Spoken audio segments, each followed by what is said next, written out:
L'ancrage. Ça veut dire quoi être ancré? Être ancré signifie être relié à la terre. Le terme enraciné est aussi utilisé pour parler d'ancrage. L'image souvent associée à l'ancrage est celle d'un arbre aux racines solides qui s'enfonce profondément dans la terre pour y capter toute l'énergie nécessaire pour grandir, tenir debout, droit et élever ses branches vers le ciel. Il peut y avoir une tempête, un cyclone, si l'arbre est ancré, il ne bougera pas. Être ancré signifie donc avoir une connexion profonde avec la terre, le sol. Être ancré, c'est aussi avoir pleinement conscience que nous nous sommes incarnés sur terre. Si nous n'avions pas une expérience terrestre à vivre, nous serions restés esprits. Donc nous devons accepter notre réalité terrestre, même si au fond de nous, nous savons que nous sommes des êtres spirituels. Nous sommes ici pour apprendre des choses. Notre âme s'est incarnée pour évoluer à travers ces expériences. Être ancré signifie aussi être présent dans chaque moment de sa vie. C'est être dans l'ici et le maintenant, ici sur Terre et dans l'instant présent. Comment savoir que nous ne sommes pas ancrés? Quels sont les signes? En termes de comportement, on sait qu'on n'est pas ancré quand on est totalement perché, c'est-à-dire en permanence dans ses pensées, dans ses rêves, quand on est dans la lune. D'où une autre expression, revenir les pieds sur terre. Il y a une confusion, souvent, entre le rêve et la réalité. On sait qu'on n'est pas ancré quand on a tout plein d'idées, mais qu'on ne parvient pas à les réaliser, à les concrétiser, à les matérialiser. On porte aussi peu d'intérêt aux choses matérielles. Ça passe par les objets, mais aussi par l'argent. On sait qu'on n'est pas ancré quand on oublie les choses. On ne se souvient plus où on a mis ses clés, ce qu'on a fait la veille, ce qu'on a mangé, le film qu'on a regardé. On ne sait pas quel jour on est. On n'a pas de notion du temps parce qu'on pense que ça n'a pas d'importance. On sait qu'on n'est pas ancré quand on fait les choses en pilotage automatique. On n'est absolument pas présent. On n'est pas dans notre corps à ce moment-là. Par exemple, quand on cuisine, quand on mange, quand on étend le linge, quand on fait du sport, notre esprit est ailleurs. Le corps fait l'action, mais l'esprit n'est pas là. Il n'est pas dans l'instant présent. On sait qu'on n'est pas ancré quand on cherche en permanence sa place. Ça peut se traduire par déménager régulièrement. On sait qu'on n'est pas ancré quand on est maladroit, quand on se cogne, quand on fait tomber les choses, qu'on casse des choses. Là encore, on n'habite pas son corps en conscience. On peut aussi se sentir à côté de ses pompes, on se sent déconnecté, on a l'impression d'être observateur de sa vie. Et c'est normal car en termes d'énergie, eh bien comme on n'est pas relié à la Terre, on n'en reçoit pas. Notre énergie est alors faible et on se sent fatigué. Au niveau physique maintenant, on sait qu'on n'est pas ancré quand on accorde peu d'importance à notre corps physique, qui est notre corps de matière. Donc, c'est quand on lui apporte peu de soins.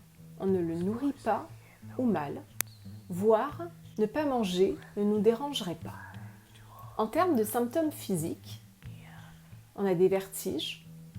C'est quand on est déconnecté de la réalité, une partie de moi est là, l'autre pas. On a des migraines, les pieds froids, les sensations que nos jambes flageolent.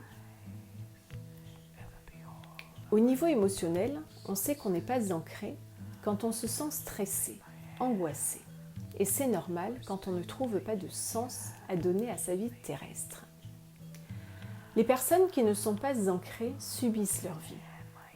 Elles sont passives et absolument pas proactives. La stratégie, c'est la fuite. Dans la vie, je me fais toute petite, je suis effacée, timide, je fais comme si je n'existais pas. Faites comme si que je n'existais pas. Il y a un sentiment d'illégitimité. Alors cela peut bien sûr être inconscient. Mais quoi qu'il en soit, il y a un problème d'existence. Je ne sais pas quelle est ma raison d'être, ma mission d'incarnation. Alors je flotte. gère. Les personnes qui manquent d'ancrage peuvent se sentir en insécurité. Alors que faire? Eh bien, vous aurez beau faire toutes les techniques d'ancrage que vous trouvez tous les jours, cela ne fonctionnera pas. Si, un quart d'heure, une demi-heure, une heure, mais il va falloir les refaire tous les jours. Pourquoi? Il est important de comprendre la problématique de l'ancrage. Si nous ne sommes pas ancrés, c'est que nos chakras inférieurs, principalement le premier chakra et le deuxième, ne sont pas correctement alimentés énergétiquement. Le premier chakra, c'est Muladhara chakra. Comme son nom l'indique, Mula signifie racine et Dhara, base. Il se rapporte à notre racine, notre source vitale. C'est à cet endroit précis que se localise la première manifestation de force de vie dans le monde physique, l'énergie vitale, la Kundalini. Ce chakra maintient notre équilibre. Il est notre lien entre la terre-mère et notre enracinement. Donc, pour que ce chakra fonctionne bien, on doit avoir ce sentiment d'enracinement dans le monde physique. Le monde physique, c'est notre réalité matérielle. Il s'agit, grâce à ce chakra, de vivre cette incarnation. Et ce chakra est lié à nos besoins fondamentaux, nos besoins de sécurité physique. Donc, manger, boire, se vêtir, éliminer, se reposer, faire l'amour. Et je parle du deuxième chakra parce qu'il est relié à notre premier corps subtil, le plus proche du corps physique. On l'appelle le corps vital parce que c'est lui qui anime notre corps physique. C'est dans ce corps éthérique que se trouvent nos méridiens, nos canaux énergétiques et nos chakras qui captent l'énergie cosmotellurique et les redistribuent à tout notre corps. Donc, tant qu'on préfère avoir la tête dans les étoiles et rêver, tant qu'on ne préfère nourrir que nos plans spirituels, tant qu'on va se sentir illégitime, tant qu'on n'accepte pas d'être là, tant qu'on n'accepte pas notre réalité terrestre, matérielle, tant qu'on ne nourrira pas nos besoins fondamentaux liés à cette réalité physique, tant qu'on passera à côté de cette expérience d'incarnation, tant qu'on ne s'ancrera pas dans l'ici et le maintenant, eh bien on passera à côté de notre vie. On s'éparpillera, on se perdra, on manquera de vitalité, on manquera de conscience de soi. On aura de la difficulté à matérialiser les choses, on aura de la difficulté à s'accomplir. Donc à quoi ça sert d'être ancré?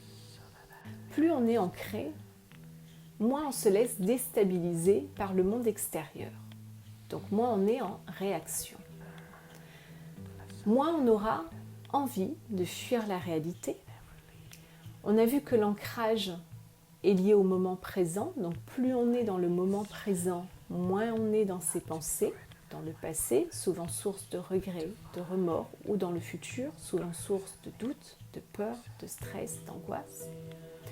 Plus on aura confiance en nous, plus on sera positif, on se sentira soutenu, entouré, on retrouvera un sentiment de sécurité, on sera plus serein, on se sentira à notre juste place, on se sentira mieux dans notre corps, on l'aimera et on en prendra soin, on sera plus connecté à nous, aux autres, à la vie, on aura moins de maux physiques, on sera moins fatigué, on aura plus de vitalité, donc on aura plus d'énergie pour influencer notre réalité, pour passer à l'action, pour incarner, réaliser, manifester nos rêves.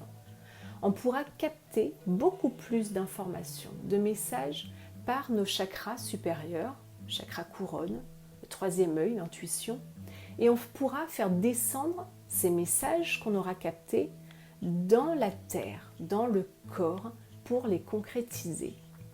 On aura donc beaucoup plus de pouvoir d'action. Une fois que nous sommes alignés entre ciel et terre, on pourra se déployer, utiliser notre plein potentiel. Il est important de trouver ce juste équilibre. Les personnes qui sont trop ancrées, trop terre à terre, elles ne captent rien. Elles ne sont pas connectées à leur intuition. Par contre, les personnes pas assez ancrées, elles captent beaucoup de choses. Elles sont submergées par toutes ces informations. Elles ont plein d'idées, plein d'envies, plein de rêves, mais elles ne matérialisent rien. Donc c'est important de trouver cet équilibre. Il nous faut vivre ancrés et alignés avec les énergies cosmotelluriques pour s'accomplir pleinement dans la joie. Cosmotellurique car nous sommes des êtres qui recevons à la fois l'énergie de la terre par nos premiers chakras et du ciel par les chakras supérieurs tels que le chakra coronal. Quand on est dans un chemin spirituel, on a la fausse croyance que le monde matériel n'a pas d'importance. C'est le monde des personnes peu évoluées. Y retourner serait régresser. Mais c'est totalement faux. Pour vivre dans cette incarnation, on a besoin encore une fois de manger, de boire, de se vêtir, de se loger. Et pour ça, il faut gagner de l'argent. Et pour ça, il faut travailler. Donc, c'est à travers toutes nos expériences qu'on va se réaliser. On va donner un sens à notre vie et on va évoluer. Pour évoluer, il faut partir d'en bas et remonter. C'est en ça que tous nos chakras sont reliés. Mais si on monte sans être relié, imaginez un ballon dont le fil n'est pas relié, il va s'envoler et monter, monter et finir par exploser. Donc nous, on va se disperser, s'éparpiller dans notre mental, nos pensées, qui est représenté par l'élément air. On va brasser de l'air et rien faire d'autre. Alors créons un lien avec la vie. Si on veut évoluer spirituellement, on doit s'ancrer. Nourrissons-nous de la force de la terre. Arrêtons de vivre à moitié éveillés. Reprenons notre vie en main et matérialisons nos rêves les plus profonds. Alors la question est, comment s'ancrer ? La première étape est de prendre conscience que nous ne sommes pas ancrés et du coup de l'importance d'être ancrés. C'est le premier pas pour réorienter sa vie et amener des changements réels et concrets. Prenons conscience et acceptons notre réalité. Posons nos valises le temps de cette incarnation. Vivre, c'est aimer être ici, maintenant. Aimons la vie. Soyons heureux de traverser toutes nos expériences, même les plus désagréables. Prenons conscience de notre corps, respectons-le, nourrissons-le par des aliments de qualité, mais aussi par des soins comme les massages, les soins énergétiques. Faisons de l'exercice physique pour augmenter notre vitalité, du yoga, des arts martiaux tels que l'aïkido, le qigong, le tai chi, qui sont des activités qui nous aident à nous ancrer. La marche aussi, marchons pieds nus dans la nature et en conscience. Faisons du jardinage, soyons en contact avec la terre, les plantes, les animaux, les minéraux, aimons la terre. Soyons conscients de comment ces mondes nous nourrissent. Respectons-les, remercions-les. Pratiquons aussi la méditation, la visualisation, faisons des activités manuelles. Prenons conscience de notre environnement, même si les objets ne nous intéressent pas. Construisons-nous un chez nous, un cocon. Décorons nos espaces intérieurs pour nous sentir bien, en paix, en sécurité. Prenons conscience aussi que l'argent est une énergie. Il y a probablement un travail à faire sur nos croyances liées à l'argent. Acceptons l'argent. Nous en avons besoin pour vivre. Le plus important pour être ancré, c'est de vivre en conscience dans l'ici et le maintenant. Pour finir, voici un petit mantra que vous pouvez vous répéter dans la journée. Je suis en vie, j'ai ma place dans ce monde, je suis en sécurité.